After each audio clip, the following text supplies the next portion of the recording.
Welcome friends to another Dark Rider Media Review. I am your host the Nightmare Rider, and today I'm reviewing the first of this year's Halloween kids films, Paranorman, directed by Sam Fell and Chris Butler.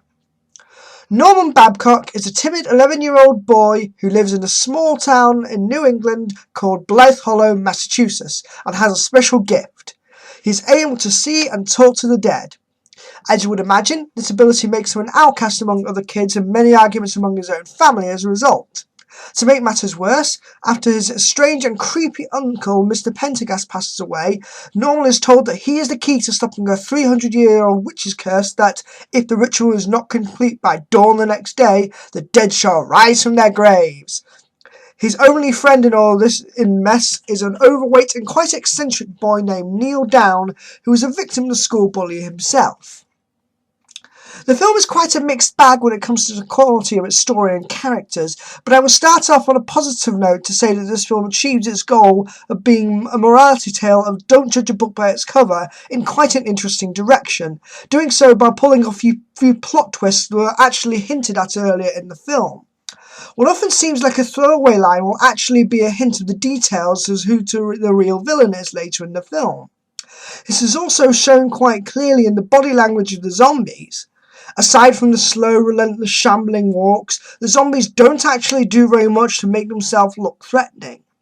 In fact, it's the hysteria of the local townsfolk that act in much of a violent manner, jumping the chance to largely attack the zombies under the assumption that they are a threat, regardless of what the zombies have actually done. This combined with more overt premonition sequences make the morality tale surprisingly geared just as much towards the adults in the audience as it does the children. Much in the humour of this film is the visual and slapstick nature, usually focusing around the flimsy body of the zombies as general unexpected reactions to the zombies in general. A few jokes here and there also stem from references to classic horror movies, including your typical zombie movies and even Friday the 13th, something adults watching this film will get a kick out of, even if the kids don't get it. So the humour does do a good job of being simple but still appealing to both audiences. The problem comes from the placement of this humour, as it can be very inconsistent as to how it relates to the scene. You can have quite a dramatic plot reveal and after a fair bit of build-up, only for it to snap back to another joke about zombies, killing the tension that scene may have had, even when the supposed sense of urgency of defeating the big bad guy of the movie. They still squeeze in a joke or two of zombies in a car where the scene really needed to be dramatic and leading into the final conflict of the movie. This isn't helped by the fact that most of the characters are painfully cliché. Almost all of them are based around a single character archetype and get almost no development beyond this.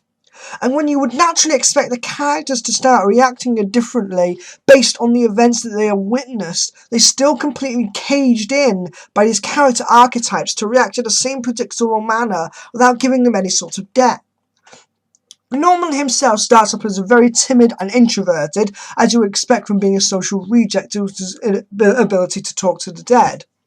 He initially only goes out of his way to talk to the dead since they are the ones who actually treat him as normal, although he does react rather strongly to the vivid bad omens he envisions, much to the eye of everyone around him, including his father. He only begins to open up and gain more self-esteem when he meets Neil Down, a chubby kid who accepts him unconditionally and is actually the most interesting character in this movie, although we'll get to him in a moment. While his character arc is quite predictable, he does act like any normal child in this situation. He tries to remain polite and avoid confrontation as much as possible. He is initially creeped out by Mr. Pendergast, but is quickly persuaded into considering the vivid visions he has had. He is initially scared by the zombies as most of the living cast are, although where he differs from the adults in this film is that he actually listens to the zombies. He knows what it's like to never be taken seriously and judge you for your differences, no matter how outlandish they may be.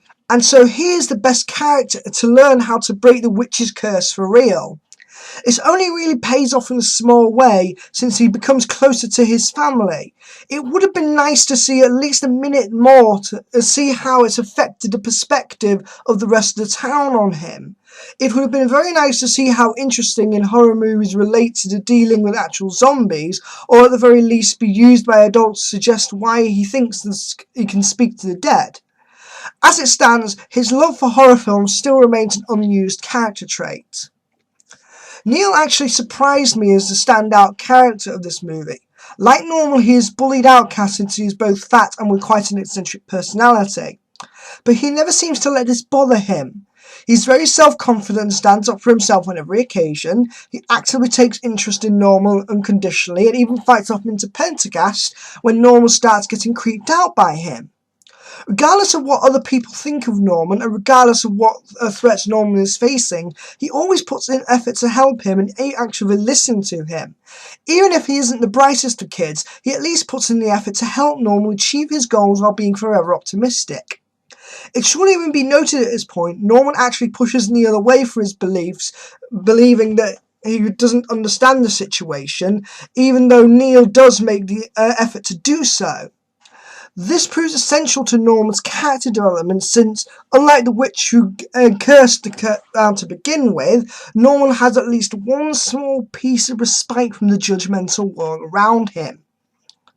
The only character who gets any sort of development other than Norman himself is Norman's sister Courtney. But even this isn't very well done.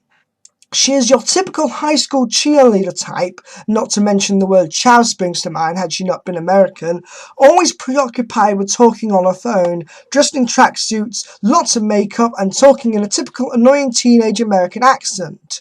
She's always talking down to Norman in a condescending manner, calling him a freak, even when being chased by other zombies and need to find the records of the witch's burial. Like most of the cats, she acts in the exact same way and only ever changes her tune and starts listening to Norman once she sees right in front of her face leading the zombies out and trying to get their attention. Even this tiny piece of character development is done so suddenly with almost no build-up that just ends like being a character 180 for no particular reason. It really could have done with at least some proper build-up. The rest of the characters fall suit in their particular archetypes. You have Norman's father, Perry Babcock, who is constantly annoyed at Norman's outbursts, and even when the dead do actually rise. You have Sandra Babcock, who is a more sympathetic mother, does very little to try and understand Norman. You have Neil's older brother Mitch, who is fairly shy, well-built, serving almost no purpose to be the person who helps Norman escape the zombies via car and be Courtney's love interest.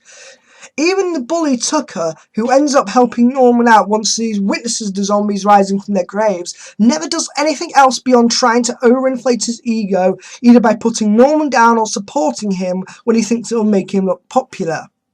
And the worst part? The zombies themselves and the witch of the town are more interesting characters, since they actually subvert the general character archetypes and become more sympathetic villains, with the zombies acting more civilized than the townsfolk as previously mentioned. So story and characters gets a C- grade.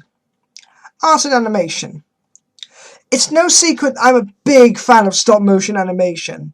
Jason and the Argonauts is my favourite film, particularly because of the amazing stop motion effects by Ray Harryhausen, not to mention Wallace and Gromit, which was a huge part of my childhood. I went to see this movie specifically because it had a stop-motion production, and needless to say it didn't disappoint on a visual level. While the character designs do play to the specific character archetypes, the many gestures and expressions bring these characters to life, as well as the more grisly but not gruesome zombies of a rotting shade of green with numerous body parts hanging off. The ghosts have a fantastical ethereal quality to them as they float in the air and squeeze through all manner of objects, allowing the animators a lot of experimentation in their surroundings.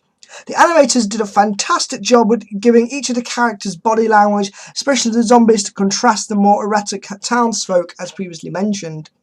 The best part of the film visually is the premonition sequences. We have a lot of objects becoming grabbing hands, everything looks creepy and possessed as well as very fluid motions and light and water. You can tell that this was when most of the effort was put into creating this film. And so while it may not be as focused as something like Coraline, the purpose it sells, it does drive up the scale of the movie perfectly and actually works surprisingly well in 3D.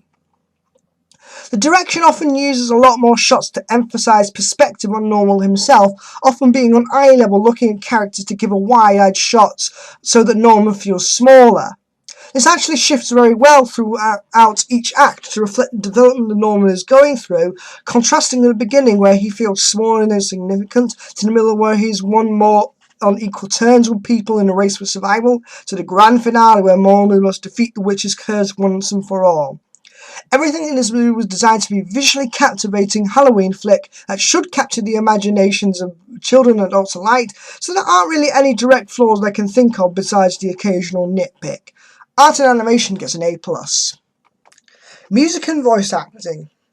All the voice actors clearly have a good amount of talent behind them, although they are held back significantly by the weak script, often forcing them into the tight-casted roles. Cody Smith plays Norman and has a great range of emotion out of all the cast, for reasons I had previously explained when discussing his character. He can perfectly switch from being very shy and timid, reluctantly talking to anyone living if he can help it, to outright terror at the nightmarish visions. He even becomes a very believable performance that works Norman to really understanding what it's like to be a social outcast. Tucker Alzabari plays Neil, bringing a delightful tone of joy to every line given. He also gives much enthusiasm for the role to really emphasise how much Norman's company he enjoys, and even deliver some of the funniest lines in the film. He just manages to give the perfect balance between slightly creepy and lovably dumb at the same time. Anna Kendrick plays Norman's sister Courtney, and she is proof that the actors can do a lot more if they had only been given a better script and more characters with depth. For the majority of the movie, she is squeaky and annoying as you would expect her to be, but a motivational speech at the end of the second act, which finally gets people to listen to Norman, even encouraging Norman himself, this shows quite easily how Kendrick can bring a more balanced role to the characters, since you would, to make a scene on its own, you would find the character of Courtney to be quite likeable. The only other voice worthy of mention is Jodie Michelle Ferland, who voices the witch herself. I won't give into too much detail to avoid any major spoilers, but needless to say what few lines she gets, you really manage to portray a tortured soul and mistreated soul really well. The music is your typical heavy orchestral score, using organs to emphasise the drama of the scene, contrasting with the scenes where you're meant to feel sorry for the characters involved, where it's a lot more quiet. Like the voice acting, there isn't anything inherently wrong, which is more the placement of the music to fit with the jokes in the previous scene, which could have been more serious. I give the music and voice acting a straight up B. Overall, Paranorman is a fun Halloween film, which I admire for both its elaborate animation, but also for its creative way of delivering classic morality tale that we have seen in many kids' films before. I always give credit where credit is due to something fairly cliché being presented as something different to its predecessor, but to the point that the film feels like it could have done a lot more with its characters to meet the same standard which it sets the story at. I give this film a harder time for having such cliché characters, partially because it contains a number of classic horror movie references and jokes for adults in the audience would get, so it's clearly intended for the audience to get something out of it as well, but really holds itself back with how predictable it is. I compare this film to something like Coraline, which is owned by the same studio, being one of my favourite animated films of all time. The fact that Coraline was a bored child with a stressed out parent who didn't want to give her much attention worked to its advantage. It showed her as a normal and relatable child, so she easily be allured by the other world where her fantasies can come true. It used those cliches to add the emotional connection we had to Coraline as a character, so the dramatic reveal that the other world isn't a happy fantasy it appears to be works perfectly. With Paranorman, even when you'd expect for a brief time to go beyond that. In the end, it's a decent film and I did get enjoyment out of it. It just feels like a lot of wasted potential that proves to itself it can do more, just never really tries. Paranorman gets a final grade of a B-. If you're a die-hard stop-motion animation lover like me, and if you don't mind the quite standard character archetypes in a kids' film, I give this film a fair recommendation. So, until the next time, I am the Nightmare, and remember, keep calm and wake up!